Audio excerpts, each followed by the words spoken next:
Bonjour à tous, on commence ce JT avec une bonne nouvelle. L'augmentation annuelle du prix de l'électricité prévue normalement le 1er août ne sera finalement pas appliquée. Si comme chaque année, le prix de l'électricité aurait dû mécaniquement augmenter compte tenu de la revalorisation du tarif d'utilisation du réseau public d'électricité, le gouvernement a décidé de calmer le jeu dans un contexte politique encore tendu et après la forte augmentation du prix repère du gaz, je le rappelle, survenue au mois de juillet. Si cette revalorisation de 4,5% avait été appliquée, les factures de 22 millions de ménages et entreprises auraient donc augmenté d'environ 1%, entraînant, selon les calculs de Bercy, une hausse de la facture annuelle de 10 à 40 euros.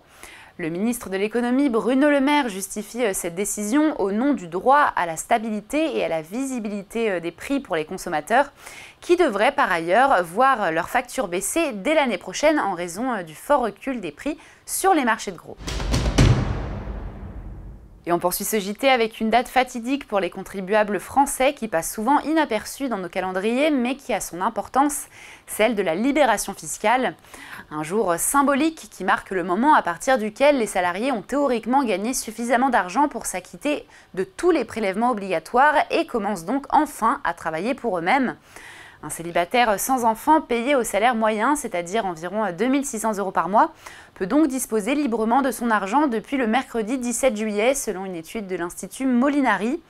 Si notre pays détient le record de la pression fiscale la plus élevée d'Europe, avec 54% du salaire brut, c'est sans surprise que la libération fiscale est la plus tardive.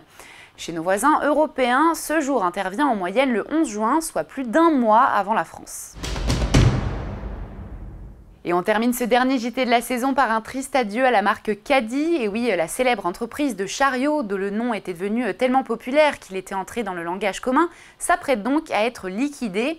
Après plusieurs années de difficultés financières, 4 redressements judiciaires en 12 ans et faute de repreneurs, l'entreprise, qui employait encore 110 salariés, s'apprête donc à mettre la clé sous la porte.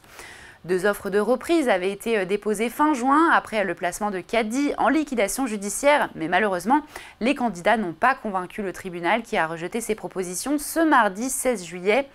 Pour rappel, ce fleuron français, créé dans les années 1928 par Raymond Joseph, était rapidement devenu leader mondial grâce à l'essor des grandes surfaces, avec son premier chariot équipé d'une porte battante inventée en 1957. Et voilà, Parlons Cash Hebdo, c'est fini. On se retrouve à la rentrée en septembre. D'ici là, bonnes vacances à tous.